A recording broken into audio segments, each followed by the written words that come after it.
So today, we're going to tackle a question that's probably on a lot of our minds. Why do the world's biggest challenges feel so completely and utterly unsolvable? We're going on a bit of a journey to figure that out.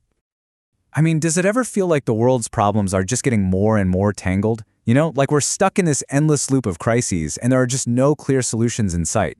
If that sounds familiar, you are definitely not alone. This is the big question we're really diving into today. So how do we even begin to unpack all of that? Well, the key, it turns out, is to realize that to make any sense of where we are right now, we've got to look back at how we got here. The answers we're looking for are kind of hidden in the history of the problems themselves. All right, so our first step is to take a quick dive into the history of upheaval. We're going to see how the very nature of crisis has shifted, and pretty dramatically, over the last couple of centuries. And what this timeline shows us is this really interesting escalation in complexity. You see, for centuries, the biggest crises were mostly conflicts between countries. Pretty straightforward. But then, bam, something changed. The focus shifted inward, first to struggles within nations, then to specific groups, then it zoomed all the way down to the individual, before finally exploding outwards to affect the entire planet. Let's zoom in on that first major shift. Back in the late 19th and early 20th centuries, conflict just erupted from within nations. I mean, we're talking about massive class struggles, things like labor movements and Marxist revolutions, and, of course, the huge fight for women's voting and property rights. And all of a sudden, these were internal crises that rulers couldn't just easily crush. It was a whole new game. Okay, fast forward to the 1950s, and that focus shifts again. This time, it's all about the rights of entire groups.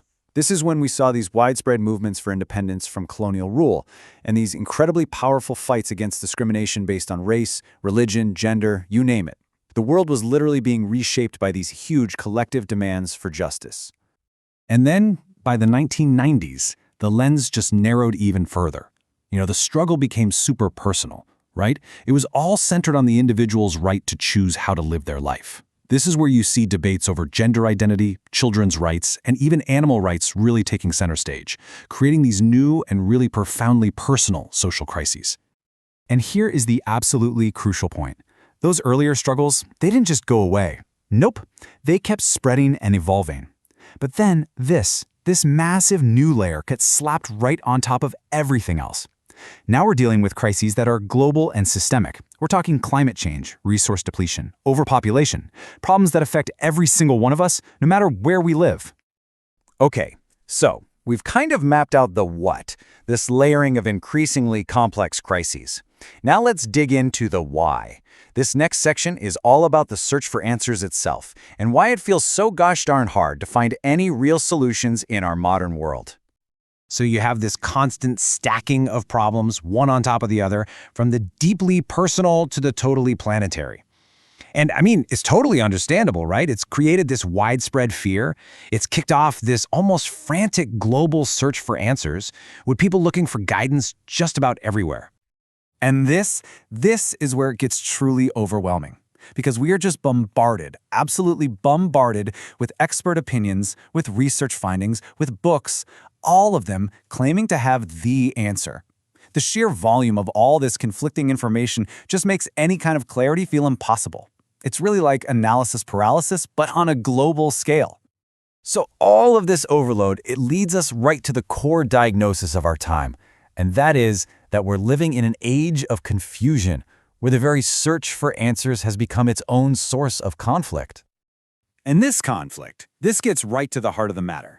See, historically, the way we looked for answers, let's call it the old search, was all about finding one single absolute truth, a right answer. But today, well, the new search is a whole different ballgame. It often operates in a world of individual realities, of subjective truths. And these two approaches aren't just different. They are in direct, fundamental conflict with each other. Which leaves us with this final, really powerful question.